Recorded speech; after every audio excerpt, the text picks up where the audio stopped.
মহিলার। বুধবার এমনই মর্মান্তিক ঘটনা ঘটেছে ইসলামপুর ব্লকের পণ্ডিতপোতা ২ নম্বর গ্রাম পঞ্চায়েতের গোলাপাড়া এলাকায়। জানা গিয়েছে, গোয়ালপুকুর থানার শাহাপুরের মহিষাসুর এলাকার বাসিন্দা অশোক পাল এবং তার স্ত্রী অসুধা পাল বাইকে চেপে তাদের পুত্র সন্তানকে নিয়ে ইসলামপুর থেকে বাড়ি ফিরছিলেন। রাস্তায় হঠাৎ তাদের ওপর গাছ ভেঙে পড়ে। সেই রাস্তা দিয়ে বিএসএফ জওয়ানরা অ্যাম্বুলেন্স নিয়ে যাচ্ছিল। ঘটনা দেখতে পেয়ে আহতদের উদ্ধার করে তারা ইসলামপুর মহকুমা হাসপাতালে নিয়ে আসে। চিকিৎসার পর কর্তব্যরত চিকিৎসক ওই মহিলাকে মৃত বলে ঘোষণা করেন এবং গুরুতর আহত অবস্থায় তার স্বামীকে হাসপাতালে ভর্তি করা হয়েছে বলে জানান। অন্যদিকে ওই শিশুটিরও সামান্য আঘাত লাগার কারণে তার প্রাথমিক চিকিৎসা করা হয়েছে। খবর পেয়ে পুলিশ হাসপাতালে পৌঁছে তদন্ত শুরু করেছে।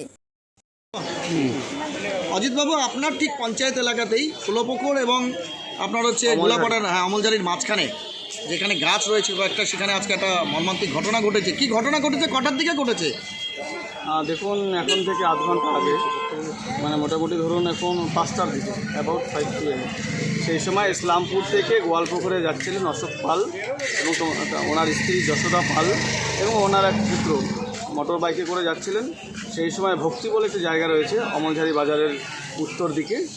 সেখানে গত বছরে ফার্স্ট জুনে যে ঝড় হয়েছিল, সেই সময় ঝড়ের সময় একটি ডাল গাছের সঙ্গে লেগেছিল, সেটা বোঝা যায়নি। সেটা কোনো কারণে বৃষ্টির সময় ভেঙে পড়ে এবং ভেঙে যখন পড়েছে তখন ওই মোটর বাইকের ওপরে পড়ে এবং যার ফলে অশোক পালের যে স্ত্রী রয়েছেন, যিনি যশোদা পাল, তিনি স্পটেই মারা যান। এবং অশোক পালকেও দেখে এলাম, উনি হসপিটালাইজ করা হয়েছে এবং ওনারও মাথায় এবং নাকে প্রচুর আঘাত লেগেছে। সাথে একটি বাচ্চাও ছিল? একটি বাচ্চা ছিল, 8-9 বছর বয়স হবে। বাচ্চাটি সুস্থ হয়েছে, বাচ্চাটা ঠিক আছে। বললাম যে সেই সময় কি ঝড় বৃষ্টির কোনো তাণ্ডব ছিল এলাকাতে? দেখুন, সেই সময় বৃষ্টি হচ্ছিল, ঝড়ের সেরকম কোনো প্রকোপ ছিল না, বৃষ্টি হচ্ছিল এবং আমি তো বললাম যে গাছের উপরে ডালটি লেগেছিল, সেটা বোঝা যায়নি, সেটা ভেঙে পড়ে গেছে। সেটা কি মোটা ডাল? সেটাই অনেক মোটা ডাল, এটা বড় এবং মোটা ডাল। যারা যাচ্ছিলেন এই অশোক পাল, তার স্ত্রী এবং তার বাচ্চা, তারা বাইকে ওই বৃষ্টির সময় কি মানে হেলমেট পরেও যাচ্ছিলেন? অশোক পাল হেলমেট পরা ছিলেন, তার উপরেই পড়েছে ডাল। হ্যাঁ। এখন অশোক পালের অবস্থা কেমন? অশোক পালও এখনও বলা যাচ্ছে না, হয়তো মেডিকেল। এদের বাড়ি কোথায় রয়েছে? এদের বাড়ি হচ্ছে গোয়ালপুকুরের মহিষাসুর বলে একটি জায়গা রয়েছে, গোয়ালপুকুর ব্লক। আপনার নাম? অজিত সরকার। কোন পদে রয়েছে? ওই পণ্ডিতপোতা দোকানে প্রতিনিধি। রাস্তার মধ্যে একটা দুর্ঘটনা পড়ে আছে, তো তারপর দেখলাম আমার ওদের কি ওঠাচ্ছে না। লাস্টে দেখলাম যে কী হয়েছে, সব মানে আমার সাথে ড্রাইভার ছিল, গাড়িতে সবাই নামছে, নামার পরে ওদেরকে উঠাইছে। উঠার পরে দেখছি গাড়িতে ওঠা তুললো, তোলার পর মানে বেসার ক্যাম্পের গাড়িটা আসতে ওদেরকে নিয়ে দিয়ে আসলো হসপিটালে।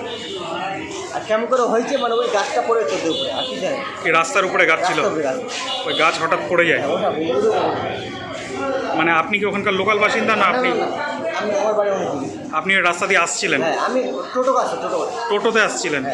তখন ওরকম দেখলেন, দেখে সাথে সাথে সব টোটোওয়ালাগুলো উঠে হেল্প করেছে। তারপর যখন গাড়িতে তুললো, তা আমাকে বেস্তা পুলিশটা বললো ক্যাম্পের যে ফোর্স বলছে, ভাই তুই একটু বস গাড়িটা নিতে। আচ্ছা, জায়গাটা কোন জায়গায় ঠিক হয়েছে? অমলঝারির সামনে। অমলঝারির সামনে। কি নাম আপনার? আমার নাম রবীন্দ্র।